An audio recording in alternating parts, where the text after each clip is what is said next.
proche du terrain dans ces endroits qui sont des endroits qui appartiennent à la République et dans lesquels il y a, parce qu'ils sont, je dirais, localisés, un certain nombre de gens ou de populations qui ont eu moins de chances que d'autres, il y a des actions à mener. Donc tu as fait tout cela avec beaucoup d'énergie. C'est dans ce cadre-là qu'en 2004, tu as rencontré Claude Bébéar, ce qui est un peu la raison de ta présence ici ce soir. Vous vous êtes rencontrés à ce moment-là et Claude très tôt a été séduit par ton énergie, par, j'allais dire parfois, ton absence de limite. Hein. Il n'y a pas de limite à ton énergie et à ton enthousiasme. Tu ne recules pas devant grand-chose. Et c'est plutôt formidable. Ça choque parfois un certain nombre de gens, ça froisse quelques plumes, mais je crois vraiment que quand on mène des combats pour des causes qui le méritent, choquer et froisser des plumes, ça n'est pas très grave. C'est au contraire le signe qu'on avance dans la bonne direction et sur les bons sujets. Donc, en 2004, tu as rencontré Claude, tu as continué à faire un certain nombre de choses depuis, et puis, petit à petit, tu as peut-être, au-delà du sport, au-delà de l'action dans les banlieues, à la fois sociale, politique, économique aussi d'ailleurs, puisque tu avais en 2001, je crois, fondé une société qui était une société de conseil sur ce que devaient être les politiques de la ville.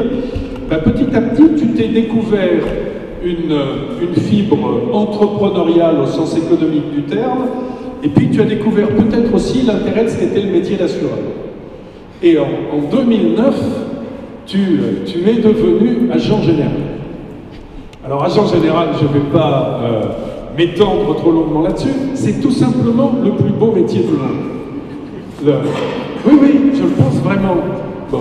Pourquoi est-ce que c'est le plus beau métier du monde? D'abord parce qu'on fait des choses absolument formidables pour les autres. Il y a beaucoup de métiers dans lesquels on fait des choses intéressantes pour soi-même.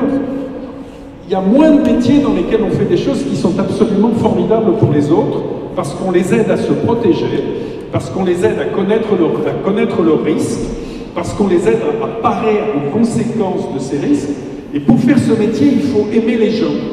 Et visiblement, Morad aime les autres, il aime les gens, il a envie d'aller vers eux et il a envie de les aider à avoir une vie meilleure. Donc devenir agent général, même si tu n'as pas été nommé exactement là où tu espérais être nommé. On t'a nommé dans un endroit un peu différent, mais il faut toujours surprendre, il faut toujours mettre les gens hors de leur zone de confort, si on veut qu'ils réussissent vraiment et qu'ils repoussent leurs limites. Donc ça t'est arrivé comme à beaucoup d'autres, mais tu as découvert ce métier, et avec ton associé qui doit être là, je pense, ce soir... Je l'ai racheté. Pardon? Je l'ai racheté. Tu l'as... Voilà, tu l'as... Je l'ai racheté, oui. Bon, vous avez commencé à développer votre portefeuille, et ma foi, il s'est assez bien développé, parce que si tous les portefeuilles d'AXA se développaient à ce rythme, moi, ça m'irait assez bien. Hein.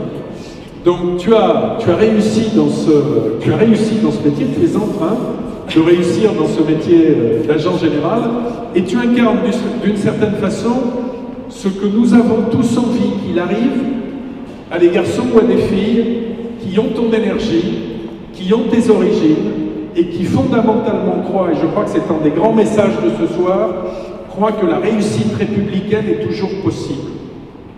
Moi, je suis un fervent admirateur de la devise de la République. Je pense qu'il n'y a pas de plus belle devise que liberté, égalité, fraternité, que la liberté de pouvoir réaliser ses rêves, c'est quelque chose d'essentiel dans la vie, que l'égalité des chances, qui n'est pas l'égalitarisme, quand on relit la Déclaration des droits de l'homme et du citoyen, ce qu'elle dit, c'est le contraire de l'égalitarisme. Elle ne recherche pas le nivellement, elle cherche à donner à chacun sa chance, pour que cette chance, il puisse la cultiver selon ce que vont être ses mérites. Donc je trouve qu'elle s'applique très bien à ton cas. Et la fraternité, ben, que dire dessus? Sauf que c'est ce que tu as essayé d'incarner et de faire vivre depuis que tu t'es occupé de ta famille d'abord, de tes amis ensuite dans les quartiers, pour essayer de leur donner une vie qui soit plus belle, qui soit meilleure, qui leur fasse croire en l'avenir de ce pays. Et enfin, comme agent général, parce que tu essayes, là aussi, donner à ceux dont tu t'occupes un avenir qui soit meilleur. Alors mon cher Morad, je suis heureux de te remettre cette décoration. Je crois que tous ceux qui sont ici ce soir sont heureux avec moi de voir que tes mérites ont été décernés. Je n'ai qu'un vœu à formuler, c'est que tu continues, que tu aies conscience que, quand même, à un moment ou à un autre, la vie est un voyage et pas une course.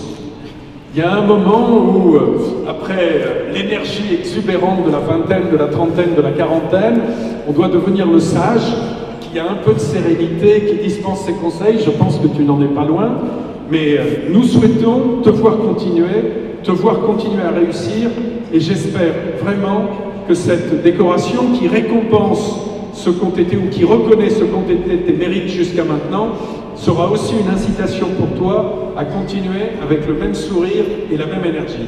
Voilà ce que je voulais te dire ce soir, mon cher Morad, avant de te remettre cette croix de la Légion d'honneur.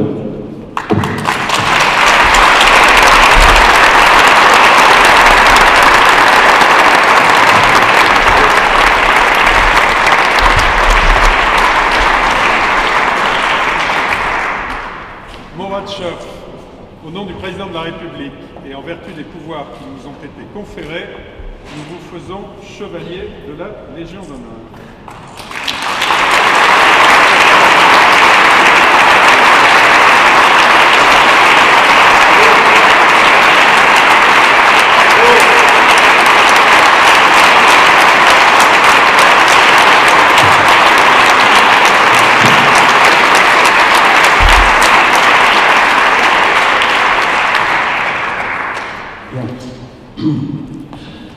Madame la ministre, chère Yamina, je ne sais pas si elle est là, chère Jeannette, Monsieur le Président d'honneur, cher Claude, et on a échangé effectivement, il est souffrant, mais je préfère le savoir au chaud qu'ici souffre. Mesdames et Messieurs les élus, cher Xavier, cher Hervé, Monsieur le Directeur Général AXA France, cher Nicolas, Messieurs les directeurs et directrices AXA, ils sont nombreux, Mesdames et Messieurs les chefs d'entreprise, chère Clara Guémard, je ne sais pas si elle est là, Clara, cher Patrick